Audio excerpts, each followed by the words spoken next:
Well, let's try and fill the betting bank for Christmas, shall we? It's the final day's racing before the big man comes down the chimney and leaves us some gifts under the tree. Can we find you some gifts this weekend? It's a Betfred sponsored card at Haydock, and as always, a brilliant Grade 1 long walk hurdle card at Ascot to look forward to. Frankie Joel alongside us. Before we get stuck into the racing, boys, what are we most looking forward to receiving this Christmas? Joel, dare I ask?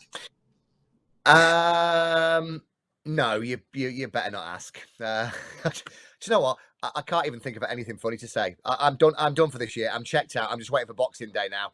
I just want to sit there on sofa. A new pair of slippers would be nice. When you get to the age of 46, a new pair of slippers and a dressing gown and just a bit of peace would be nice. Why don't you take kids out, love? I'll just sit there and watch amazing sport on Boxing Day.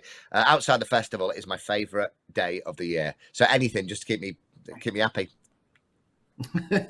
Simple man to cater for, Frankie. What about you? Oh, sure. A few winners on Kempton. Kempton would be nice. I'm heading there Boxing Day. Doing the UK World Tour because my family have decided to spread themselves north, east, south, west. So pretty much do a UK tour over Christmas and sneak Kempton in the middle. So I've just got to get some money back for the train fares for going to see all my family, which I hope they appreciate. So yeah, winner on Boxing Day. Well, we'll try and find you some of those then. We'll try and get you some winners this weekend as well before Christmas. We'll start at Haydock then. It is the Betfred sponsored card, as I say. Don't forget the Punters Guide. You can join us every single Friday. We look ahead to the weekend's racing throughout the jump season. And, of course, our Road to Cheltenham series. Just got a little bit of a break over the festive period. But don't worry, we'll be back on the 8th of January and we'll have plenty to look back on. We'll have 2 weeks' worth of festival clues over the festive period. So don't forget, so you can watch, like and subscribe on our YouTube channel and you'll get notified whenever there is a new episode, and we'll try and give you plenty of winners. And the boys haven't been in bad form this year. So let's start at Haydock with the Betfred Tommy Whittle. It's at 1:30, 9 go. You're going to need to stay and stay well, Frankie. You are. And it's pretty much a remake of a race the other week that Famous Bridge, Credo and Eleanor Bob ran in 3 miles and 1.5 furlongs at Haydock was soft ground then, heavy ground now. And they finished in the top 3 last time. I'm looking at Eleanor Bob because this horse was, top 4 last time. Eleanor Bob came 4th, only 4.5 lengths off Famous Bridge, and now has a little bit in hands at the weights. And Miss Lucy Turner takes off a further 5, who rode the winner of the Beach Chase for Venetia the other week. So a good claiming jockey on board in these staying races. Eleanor Bob is better off at the weights even without the claimer and should improve for last time out because that was first time back from a 628-day break. So I quite fancy Eleanor Bob here to reverse the form with the top 2 in the market. And I think bet to nothing, you're in with a great chance. Yeah, get onwards of £12 off the entire field with Lucy Turner's claim. And she's a very capable part, as well. You mentioned the Beach Chase when she had a winner in the week as well for Venetia. So no bad thing, Joel, to have a low weight in deep ground at Haydock. I hate that when they say capable. You know, imagine that in your job. You get a job review. What's Matt doing? Well, I don't know, but he's capable. You know, Joel's a capable DJ. Yeah. She's decent, Lucy Turner. She's really good. I'm going to go Bill Baxter. I could not believe the price at this, around 8-1 for Warren Greatrex. Now, we put it up in the Topham at 20-1. I think it was a last winning tip. It won under Sam Twiston Davis. Then next time out was third or fourth in Carlisle, I think it was. Marla Mission and Thunder Rock in front that day. And then went into Really Hot Company in the Coral Gold Cup at Newbury a couple of weeks ago. Was beaten 21 lengths. To be fair, it was a decent run, just completely outclassed. I think it's better than a 140 horse. James Bowen is on board. There's not a lot of difference in James Bowen and Sam Twiston Davis, I don't think. Real top draw jocks. So Bill Baxter at 8-1. I mean, you could back it each way if you fancy, but I looked, I had to put my glasses on this morning, and 8-1, Bill Baxter. He likes it, yeah. Won the Topham, of course, last year. So Eleanor Bob for Frankie and Bill Baxter for Joel. I thought Famous Bridge. Nicky Rich is in great form. Hopefully he can build on that win last time out in the famous Hemmings colours. Let's move on to the 205 then. The Betfred supports Jack Berry House handicap. And hopefully the Dead 8 do go to post. And I expect Jaguar to be well fancied, Joel. Missed an engagement at Ascot on Friday, but bustled up a Nichols Hot Pod at Aintree and straight into handicaps after 2 start off a mark of 119. May just underestimate this JP McManus own runner. Yeah, second twice. I mean, I thought you'd have the the ins via John Joe O'Neill Jr. I know it's not his dad's horse, but he got the JP contacts there. So the time this goes out, we'll know whether it's ran on Friday or not. So that will make no sense whatsoever, will it? I looked at this one and I really couldn't get a handle on it. But you know those fellas who always hang around the parade ring at Haydock, the proper. It's a really good racetrack to go where you've still got the proper old school, not just the Essexy type boys, hanging around Chelmsford or whatever. And one of the lads who works there, I call Dylan, has given me Goobinator for Donald McCain, 7-year-old. Last seen out. You what? I said the Goob. You what? The Goob, yeah. Last seen out over. Oh, sorry, I thought you were calling me a goon. Last seen out over hurdles at Newcastle. That's it. And has ran on the flat. It was well backed one time when it ran on the flat. At Halloween, I think it was, at Catterick, it drifted like a barge, and the book Jason Hart, and I thought, this is just going for a blowout or whatever. The first 2 were about 10 lengths clear, and it was a really good performance. It was a bog. It was really, really heavy. I'm told by Dylan that it's well handicapped over hurdles off, I think it was 122, and this is his bet of Christmas. He's mentioned it last time, and I mentioned it to him yesterday. So Goobinator, the Goob, 205 at Haydock. I wouldn't have a strong opinion on it. If it wins, it's my choice. If it's not, it's Dylan's. All right. Fair enough. I don't even know what Joel thinks is up the Goob actually means. But Donald McCain's got 2 in it. He's got word has it as well. Frankie, what are you going for? Oh, I don't know. I mean, you summed up Jaguar, when you open this race, Matt, and I'm wondering, do we just keep it simple? A horse that was entered into 2 handicaps, obviously Friday that's now gone, and Saturday in the JP colours, unexposed. It's going to be better than a mark of 119, isn't it? Let's be honest. You'd like to see a bit of money for it. So if the money comes, then that would give you some more confidence. But for some reason, I don't know. I was trying to find something else. I actually had a look at the Goobinator. So I wouldn't put you off an each-way bet on that, as Joel said. One last time out on heavy ground on the flat, but an attractive mark back over hurdles. I'm going to go with the second favourite, though, Bois Gilbert, who was 3rd at Cheltenham. Blue King Duro won the race, who's obviously gone on to much better things, now rated in the 140s. Spirit Danu was in 4th, now rated 139. They were racing off level weights that day, so it gives you a decent kind of benchmark for where those horses are at. He wasn't as good as the winner, Blue King Duru, don't get me wrong. I'm not saying he's a 150 horse like Blue King Duru, but he was in the mixer and finished his race well at Cheltenham. Got to carry 11 stone 11, but potentially better than the field. Cool. Couple against the field. Then I thought it was a case of keeping it simple for Jaguar. Pulled out at Ascot, sent here instead. Travelled so well at Ainge, just didn't have the legs for in the water side, who is highly thought of, and a mark of 119. I thought keeping it simple here. Right, before we look at the 4 ITV races at Ascot, is Bumpety Bump fit and well, Joel? Have we heard from him?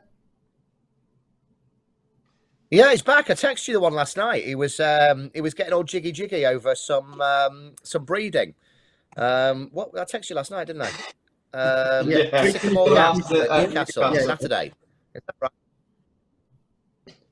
Sycamore Gap. Then you start going down the breeding route. Sycamore Gap, and then Matt was selling us the breeding. Oh, hello. So he was zipping his hood up as well. So yeah, see the stars, Sir Percy.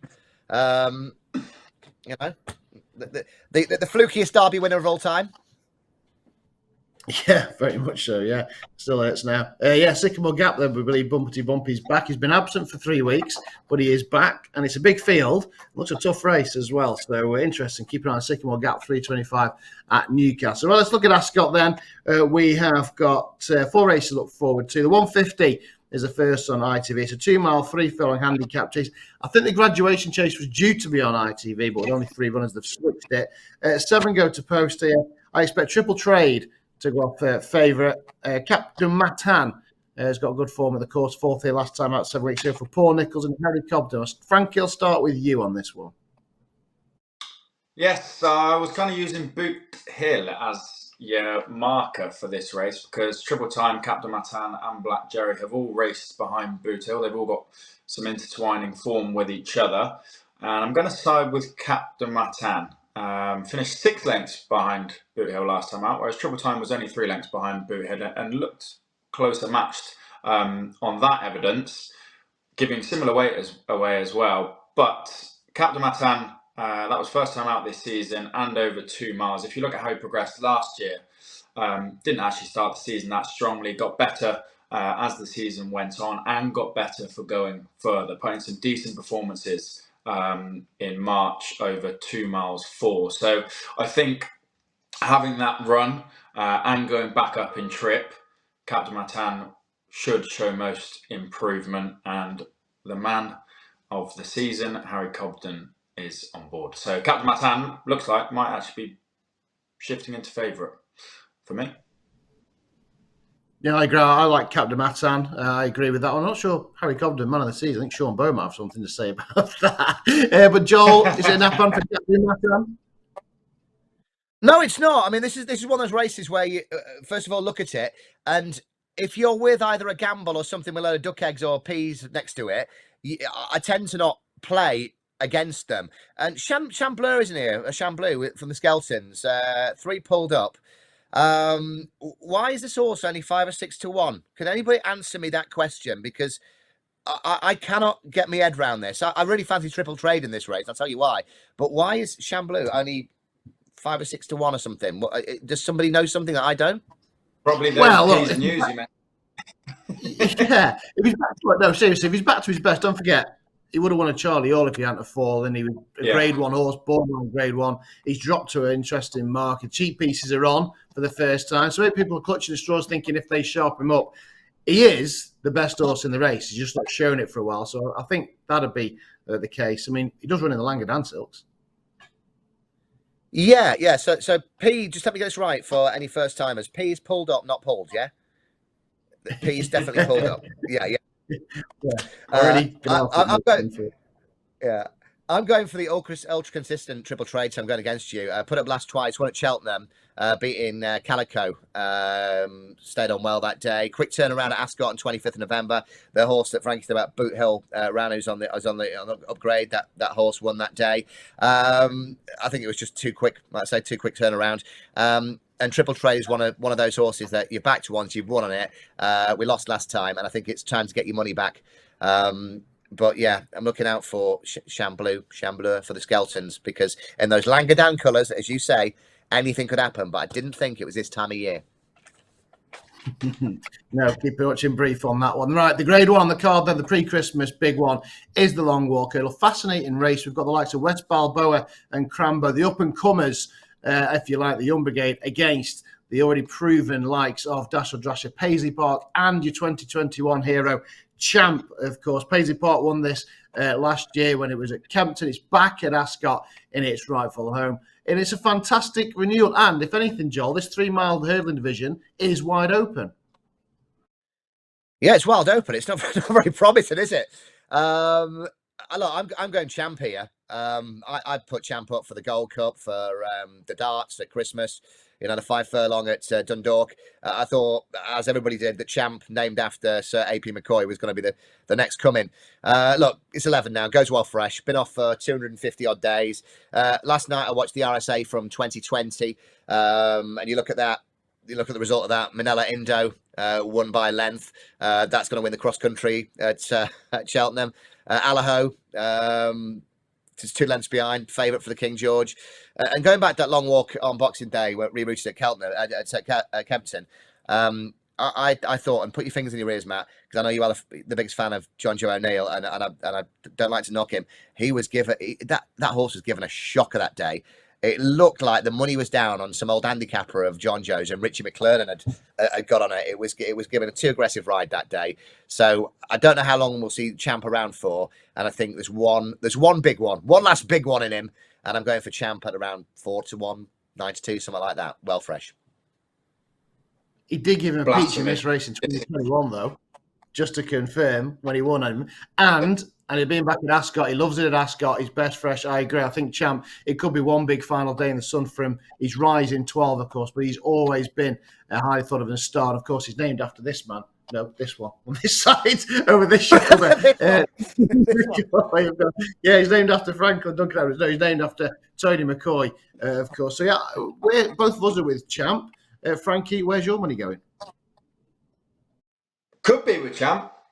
Might have a few darts. Talking of darts, yeah, Champ, like obvious claims for Champs, goes well fresh, goes well here. Won the race before. I'm starting to wonder. Paisley Park and Dashwood Drasher, they gave us a great race last time out, but I think it's easy to assume that because they both finished in a really good finish together, that they're both at the same level. But if they both declined, they could still have a good race against each other. But it doesn't necessarily mean they're as good as they were when they come back against other horses. So I'm not buying that their form's held entirely. Champ has to retain his ability as an 11-year-old. And I think the 11-year-olds are starting to slowly decline. But out of those older ones, well, Dash is only 10, but out of those older ones that do have the highest ratings in the field, I'd be with Champ. But I could have a bet at the 4-year-old Blue King Daru. Won at Ascot twice.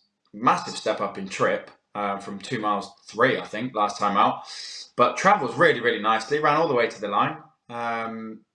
Looks a really good horse. And, I mean, nobody knows whether he's going to stay the trip. Paul Nicholls and Harry Cobden won't know for certain. But they've obviously seen enough to suggest that he might. And in quite an open race, about, double-figure price anyway, I'm going to take the chance. Yeah, we're also talking midweek on between us on the app, of course, about the jockey change for Crambo, Conor Brace, off Jonathan Burke coming on, Frankie. Yeah, I mean, Crambo finished really well last time in handicap. He wasn't put in the best position, let's be honest. But I can't understand this. And Rigby Walsh said the same thing on Racing TV, so I'm almost regurgitating what he said if you listen to that. But Crambo's rated 142. Going and was it third or fourth in a handicap off of a mark in the 130s. Champ, Paisley Park, Dashwood Drasher, they're rated high 150s. I can't see why that horse is so short in the market. And even West Balboa getting £7 from the field, but still has just won decent handicaps, but nothing insane. And again, rated in the low 140s. I don't understand why those horses are as short as they are, because they do have a lot to prove on ratings. Even if you go down to Botox Has, is rated 152 and won last time out over a staying trip on heavy ground. So for me, at the top of the market, they're too short for what they've proved now coming into open company. And you're either siding with one of the older boys to retain their ability, or one of the up and coming horses that are already better rated than the two at the top. Botox Has 152 and Blue King Daru to stay off 148. So Crambo and West Balboa, not for me. And I think they will be gutted that they missed that opportunity in the handicap, because I'm just actually going to check now what was he rated. 139. 133. 139. 139. I think 139. Finished so strongly, and if closer to the pace would have had to have a chance. But in open company against Grade 1 horses that have done it year after year, don't think he's the one. Joel, jockey change is a bit harsh. I mean, I was on Crambo at Haydock and say he absolutely flew home, but you got a little bit outpaced. Yeah, I couldn't blame the jockey, and I'm probably the first one to have a pop at a jockey and a jockey upgrade or whatever. And is Johnny Burke a massive jockey upgrade, or is it just changing like for like? Johnny Burke's right well this year. It doesn't. I don't look at it and go, "Wow, that's exciting." Jesus, David Maxwell off. David Maxwell off. Sam Twiston Davis on. I don't look at that. I look at it and I don't have a lot of an opinion, to be fair, because it doesn't send the lights flashing at me. 4 wins from 9 rides at Ascot, Mr. Burke, this season. Oh, Jesus! Don't ask me opinion then! I said I've not got an opinion! If I've not got an opinion, then, right, okay. Johnny Burke, best in the world. Lucy Turner, capable. Right, let's hear from... I spoke to John Joe Jr. Then let's hear from him on Champ. And he was listening to Rock FM this morning, and he was saying how good a show it was that Joel recorded. Delighted to be back on him. Yeah, exactly. His fresh record speaks for itself, really, and gave me a great day there 2 years ago, winning the same race. So, it's similar competition, but I think Crambo is quite interesting. West Bubba as well. So a few younger guns that he's got to take on. But with his record fresh, I wouldn't want to swap him. Let's move on to 3 o'clock at Ascot, shall we then? It is the Silver Cup handicap chase, 3 miles. I quite like one in this. I'm going to go last. Start with you, Joel. Is this a 3 o'clock? Yeah. 3 o'clock at Ascot. Right. Okay. Gavin Cromwell's got 2 in here, hasn't he? And I don't think. Yes. I think the bigger price. Yeah, the bigger price one is a strong one for me. Before we go there, Frankie, you were talking about the jockey on board this, Cornerstone Walsh, the other day, weren't you? Yes, it seems to be the up-and-coming jockey who takes 5 off. I said he'd been sent to Cheltenham to get some experience to come back and ride Gavin Cromwell's when he sends him at the festival. Joel's laughing because he did fall twice, but I think the reason that he went there was to go and ride around Cheltenham. If you're listening and not watching, Joel's falling off his chair. But no, he is. We're joking about him falling twice. That's unfortunate. He's a very good up-and-coming jockey, and I'd be surprised if I didn't see him back at Cheltenham Festival claiming 5, and comes over again to ride another in a handicap, and I think he's well worth his claim. And Joel might be on something here because he sends over 2 good chances. Yeah, man, fell at the last behind Victorino here last time out, and the other, they've got to be well handicapped, haven't they, Joel? I think. Yeah, 100%. It's just open on the right one. It's one at the bigger price as we speak. Yeah, man's about 5-1. Ascot Clement is 7-1. It was a massive gamble at Punchestown in October. In an amateur riders race, so you've got to be confident. If you're going for a massive touch in an amateur riders race, and guess what happened? Mr. J Dunn claiming a 7 fell off at the last. Won at Galway 2 weeks later under Keith Donohoe, and last month won an amateur jockey's handicap chase at Cheltenham. Probably the only thing that came out of that race and took the heat off the monster gamble was the horse that came in 5th. Was it called Read the Return or something for Tony Martin when Billy Coonan was thrown under the bus for a too sympathetic ride? The £7 claimer got a 20-day ban. But in that amateur jockey's handicap, he beat Chambard in 2nd, who won the Beecher, as we mentioned earlier on. It all links up, doesn't it, again, by 13 lengths under Miss Lily Turner. He's a 6-year-old. He's on the up. Could be out, and out the 2 Gavin Cromwell horses, Ascot Clement for me, and the very promising Cornerstone Walsh claiming a 5. I'm done. Lily Turner? Oh, no, that's my missus. She's been riding something else. No, she hasn't, unless you know different. Lucy Turner? Or has she been moonlighting? My missus No is wonder called you Lily picked Turner. up all of Anisha Williams's. That's the one. Good to soft. Oh dear. We'll leave that one there. Right. Very much in the Irish angle then with Joel. Frankie, help us out here. Oh, I don't know. My brain's telling me Blackjack Magic, winner of the Badger, went 17 lengths clear of 3rd with Frodon, and 335, who was in 2nd, was then 2nd to Broadway Boy, who we're talking about for the Brown Advisory. Protectorat was within 3rd, a Gold Cup horse. So I know he's at £6, but a mark of 138 for a horse that's mixing it in with Gold Cup and Brown Advisory horses and stays the trip and was 17 clear. There's a lot to be said, but it's a bit of Charlie Deutsch loving at the moment. He's riding a few that we've put up. Jello, Seppage, Cheltenham or Sepage, a couple of others. He is so good, and he's so good round Ascot. I just mentioned Johnny Burke round Ascot. Joel, you'll be able to get on board with this one a bit more, don't worry. If you've had a quid on Mr. Deutsch at Ascot this season, plus £29 off of his rides. He's very good round here. You watch his ride on Victorino last time. I just think he allows horses to jump round so well and save so much energy. Yeah, man, looked like he was flying home when falling at the last. But I think Charlie Deutsch just saves so much the way he gets them to jump so efficiently. He did slow into the last and looked like the field was closing, but as soon as it was over, he kicked and clear. I think he's just top quality. You've got to be able to jump around Ascot. He gets horses jumping well. So he's got to carry 12 stone, and that's why my head says don't. But this is Charlie Deutsch loving around Ascot, and I'm going with Victorino. I think your brain's right.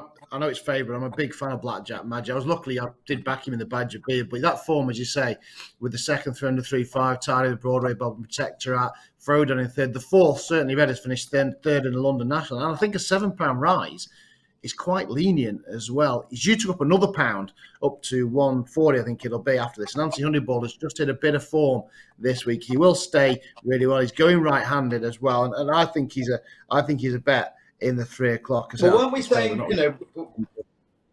we'd have Broadway Boy in the 150s after, not miles off stay away fair. He is 150 now. And 138 Blackjack Magic. So yeah, that's what the heart says. But I'm all in on Charlie George both Friday and Saturday. So if he's racing winners Friday, even more so on Victorino. Right. Let's have a look then at the final race before Christmas in the UK. It is a big 2 mile handicap hurdle. It's £150,000 in prize money, so it's a real decent field. And it is obviously headed by the Nicky Henderson pair. You'd imagine Iberico Lord and Impose 12. He's got 3 and he's got Lucia in here as well. So he's got a very strong hand, Nicky Henderson, Joel. Yeah, 3 Henderson horses. The Paul Byrne Mullins well handicapped thing. That's only a matter of time with Danny Mullins on. It was a smash-up job last time and ran out. Again, I went through this race last night with my fine-tooth comb. Won by Iberico Lord. That's up £10. Lucia was back in third. I went value-seeking because, the Henderson horse is going to take the money. Paul Byrne's horse presumably will either, start at 25s or odds on. So I went value-seeking with, is it Nameen Lion of...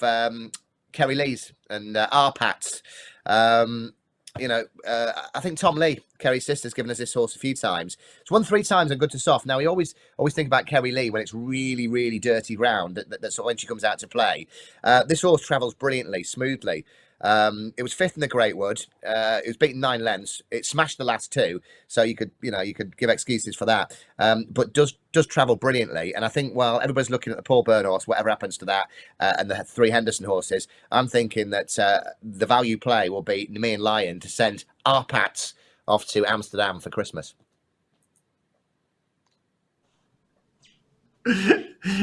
Maybe. Nice. I really don't know how to answer that. No. You ask him, right? Richard Patrick's favourite holiday destination is Amsterdam. There's no gags involved. There's no whatever happens there, but it's his favourite place in the world. Ask him. Because he likes Edam cheese and clogs, I bet. That's the one. Well, to be fair, sometimes it looks like he's riding in them. Frankie, are you off to Amsterdam with our Pats? Oh, Pat's in Amsterdam. That'd be a good show.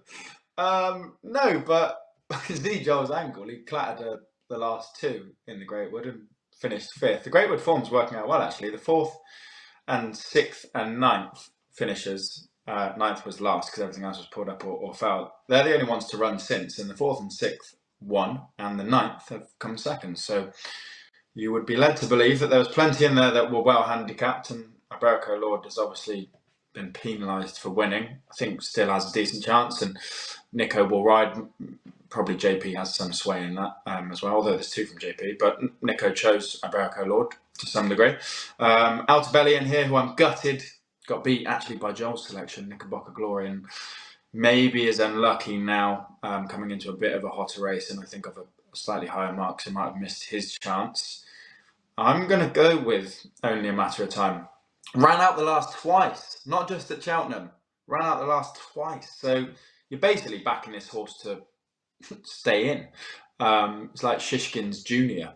Although Shishkin doesn't run out, he just doesn't start his races. But Danny Mullins is going to have to kind of smuggle him amongst horses, I think, to stop him turning either way and keep him on his job. I just think, if you're an optimist, a horse that was backed into favourite for the Greatwood and is off a mark of 116, and Danny Mullins comes over for 1 ride. If you're an optimist, you believe that he's not going to run out, and I'll take my chance. Yeah, coming out 3rd time, can he? Surely, and not only a matter of time then for Frankie. And in line for Joel. I just want to throw in at a price. It's a race that Dan Skelton absolutely loves. He won it 10 years ago. Will have saved it. It was his first big race. Then he won it in 2018 on a high head. And Favor, only £3 higher than winning the county. He was second here over track and trip last time out. And I just thought 25. I thought he may be an interesting one. Harry rides as well. No back number at a big price. Right, nap time. Our final nap before Christmas. Well, Frank has already had a winner because I've just been notified that rail fares are going up in March, so you'd have to pay as much over Christmas if you're travelling around the country. But what he's got to pay for those rail fares this Christmas? Captain Matan improved for the run last time behind Boot Hill, back to his ideal trip. Cobden on board. In he goes. Captain Matan for Frankie. Now, there's no Irish or night racing, so Joel's going to have to keep it simple, I guess. Yeah, it's the Christmas meeting at Turffontein in South Africa. 1:30 at Haydock. Bill Baxter, better than a 140 horse. James Bowen on board for me this weekend, and probably still around 8-1. Have a go at that.